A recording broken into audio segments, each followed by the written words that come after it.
If that doesn't summarise how I feel right now, I don't know what does. I give up! If you've come here from my last video, you'll understand why this is an important video that I have to make for myself as a reader. And if you didn't see my last video, well, basically the news is that I'm going to Australia for at least 12 months from my little home in Britain.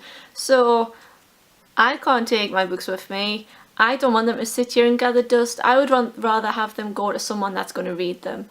I have a hell of a lot of books, I'm not gonna lie, and hardly any of these I've actually read. I'd say I've read half of them, and the rest I've got because they've been super cheap, or I've traded in all of like bags upon bags of my old books and gone shopping to barter books, which I have a vlog of if you want to see what that is. So that's why I acquire a hell of a lot of unread books, is because I get them so cheap. I get them for free by trading books that I've read.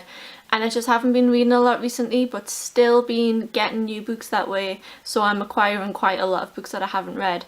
And I'm going to give most of my books to charity. I'm going to give some to Rebecca. I'm probably going to give some away as giveaways. I have until November to read as many books on my shelves as I can that I want to get through. Unfortunately, one of these is in the pile that I'm using as a tripod, and I am through book 1 of 3 of 1Q84 by Haruki Murakami, and I'll just start it off straight away by saying that one. I want to get that one finished before I go, and that is like 1,000 pages right there. And if you think about how long it actually takes to sit down and read 1,000 pages of a book, that can take weeks. I'm going to show you what my bookshelves look like. I'm going to go through the ones that I want to prioritise. I will be very disappointed if I can't finish these books by the time I go and then have to give them away. But hopefully I can make a note of them and I can get ebooks of them. I can get them as an audiobook as well, and then I can listen to audiobooks on the go. But basically these are the physical books that I want to get through, that I own, that I think would be such a shame if I don't get around to reading by the time I go away in November. So that gives me July, August, September, October. It gives me 4 months to read as many of these books as I can. So I'm going to get up right now and I'm going to show you my bookshelves, and you'll see why I'm having basically a reading crisis right now. So directly after standing up, these are my bookshelves that I was sat in front of. There is a hell of a lot of books on here. Quite a lot of these though I have read, I'm quite happy to say, and I have another bookshelf. If we come past the TV, over here I have another bookcase with a hell of a lot of books on as well. So I'm just going to pick out some ones that I really need to get through, because come on, this is a lot of books. So I've just been doing some maths and I own 216 books on the shelves that I've just shown you. I've counted the ones that I've read. Of them books I've just shown you, of them 216, I have read 65, which leaves 151 unread books on my bookshelves. And I'm kind of just sat looking at this figure like, I have 151 books in my room which I haven't even read, and yeah, I will happily go book shopping and look for more books and buy more books. And to me this sounds like a little bit of a problem. Like, this kind of sounds almost addiction-y of buying books, but it's really not, because most of these I trade in like 30 books that I've read and get 20 back. So really it's just kind of stockpiling of getting rid of old books and getting new ones in return for free, and that's what's gathering. But still, I'm not going to get 151 books read in the time that I leave in November. So I've singled out some books that I think I'm going to prioritise that I have to read, and I'm literally going to just dedicate the next 4 months to getting through as many books as I get done. So maybe that can be an update, like how many books have I managed to read before I leave, all my books behind, maybe, I don't know. But these are the ones that I've kind of come up with, and picking out of 151 was quite hard, but I've picked out an amount that I think will be doable. 216 books on my shelf is a crazy amount, considering this week I've spent getting other books to give to the charity shop, and I've gave Rebecca some books that I've read and that I enjoyed, because share the love and all of that. So, The first major book challenge that I want to give myself is to finish the Mistborn trilogy, and I keep mentioning this. I've had this for about a year and I've still not got around to reading it. I'm very disappointed in myself, but it's kind of, I really need to be in the mood for this genre and I'm just not, and this needs to change. I really want to start the first one and then finish it if I enjoy it, but I've heard a lot of good things about it. I know some of you don't enjoy it. I think Vanessa doesn't enjoy it, so correct me if I'm wrong. And that is definitely the first on the cards. I'm probably going to start them tonight, to be honest, because I've not read in a while and it's sending me crazy.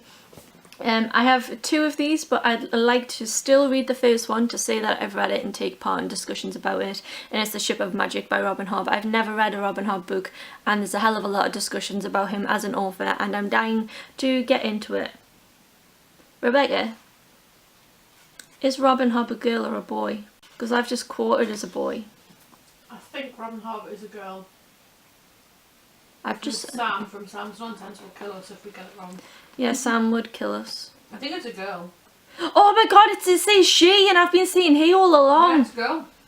Oh my god, Sam. Actually, she's just doing a hop along as well. Oh, hop along. Read along. Hop along. I'll have to get into that, so maybe I can actually add this to Sam's from novel. She's not called Novels and Nonsense anymore, she's Sam's Nonsense. And Rebecca just told me that she's doing a hop along. Okay, I'll have to look at that. But oh my god, I can't believe I've been calling this person a he when it's actually a she. Oh, right, moving on quickly. Anyway, so continuing on, I have The Name of the Wind by Patrick Rothfuss, and I said that I wanted to finish this before the new year and I didn't, and this is just my life summary. I just say things and I don't do them and I'm a big disappointment to myself. So life lessons, do the things you say you're going to do. So I'm going to get around to reading this, and this was very big for a while as a fantasy and it seems to have kind of died down a bit. So I'm kind of glad the hype has died down, because I don't like reading books when the hype is still there. So I'm going to read this, and I know it's in a series, and I know quite a lot of these are in a series, like Ship of Magic is book 1 in a series, and I'm going to start them and not be able to carry on the series, but at least still I can join in with the major discussions on these books, and they are pretty good. And you don't have to read the full series, you can just read books as standalones, I guess. So we'll just see how that goes. For my birthday, Rebecca gave me some Waterstones credit and I spent it on a book, and it was actually a very special buy for me because it was the first book that Booktube really influenced me to buy, and that was like 2 years ago and I never got around to reading it, but it's The Way of Kings by Brandon Sanderson. This is the book that I found out who Brandon Sanderson was through. I think the very first Booktube channel that I ever subscribed to was Bitten by a Radioactive Book. And I'm pretty sure I found out about this through his channel, whether it was in the comments or in his actual content. I can't remember because it was years ago. But this is definitely the first book that I thought I want to read that because of Booktube. So I definitely need to finish this. Like, I definitely have to at least start it and give it a good go. And I have volume 1, so we'll see how that goes. Last May, I think I picked this up and I never got around to reading it. I really like Sarah J Maas's writing style. I really like her Throne of Glass series. Crown of Midnight was one of my best reads of all time. And on the back of Crown of Midnight, I picked up A Court of Thorns and Roses. I know that there is a second book in the series out now and that everybody's reading it, but I still haven't read the first one because, you know, standard. But I have A Court of Thorns and Roses. I got this in the first week it came out, and I also got it signed by the author. Woo! So I really want to read this because I don't want this book to go to waste because it is signed, and like I said in my last video, there is going to be a box of books that I'm keeping, and this is one of the ones that I'll probably keep if I enjoy it, purely because it's signed by an author that I really like. But I want to read it, obviously. On the back of that, I still haven't even read Air of Fire. I started this, I got halfway through it and I wasn't enjoying it, so I didn't want it to kind of ruin the feelings that I had for Crown of Midnight. So I thought if I put it down and then I'm in a better mood for reading it, I'll pick it back up and start again from scratch, because I don't think I was in the mood for it and I didn't want it to spoil the feelings I had for the series overall. I'm rarely a fan of series, to be honest. For me, series usually go downhill, So I like to read a lot of standalone books, but one series that has always gone up and up and up for me is the Lunar Chronicles, and I got Winter this Christmas.